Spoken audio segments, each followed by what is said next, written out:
ইসলাম, চতুর্থ হয়েছে জাকাত, পঞ্চমটো হয়েছে হজ। ইসলাম ধর্ম অর্থ হচ্ছে শান্তি। ইসলাম মানে শান্তি হয় না নহয়?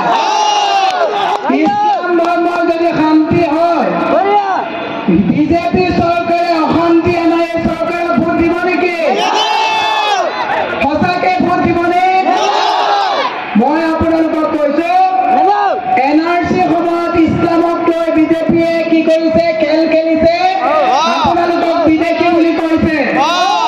প্ৰধানমন্ত্ৰী নৰেন্দ্ৰ মোদীয়ে কৈছে ভাৰতবৰ্ষত থকা সকলো মুছলমান বিদেশী বুলি কৈছে। কংগ্ৰেছে কৈছে নেকি? কংগ্ৰেছে কৈছে নেকি?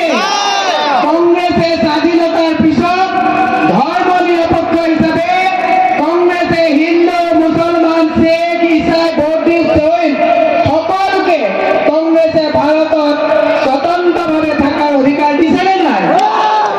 আৰু বিজেপিয়ে কৈছে ইছলাম অশান্তি।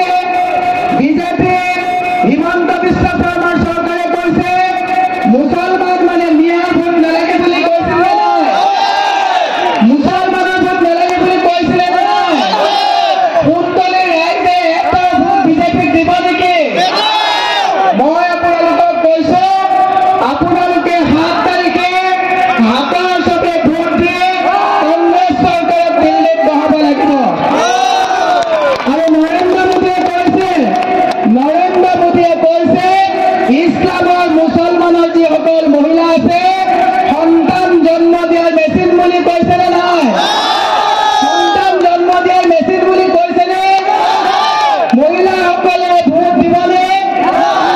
ইছলামক অপমান কৰা যদি বিজেপিয়ে 7 তাৰিখে ভোট দিয়ে, মই সুন্দৰীৰ পৰা কৈছো ইছলাম ধৰ্মক বিশ্বাস কৰা প্ৰত্যেকৰে গুনাহ হ'ব। ভোট দিব নেকি? হাতৰ চবেই ভোট দিব। সকলোৱে হাতত ভোট দিব। আৰু হিমন্ত বিশ্ব শৰ্মাই যোৱাকালি গুৱাহাটীত কৈছে যে মোক মুছলমানে ভোট নিদিয়ে। হয়, কোনো মুছলমানে হিমন্ত বিশ্ব শৰ্মাৰ হাতত পাৰ্টীক এবাৰ ভোট নিদিয়ে। মই আপোনালোকক আহ্বান জনাইছো।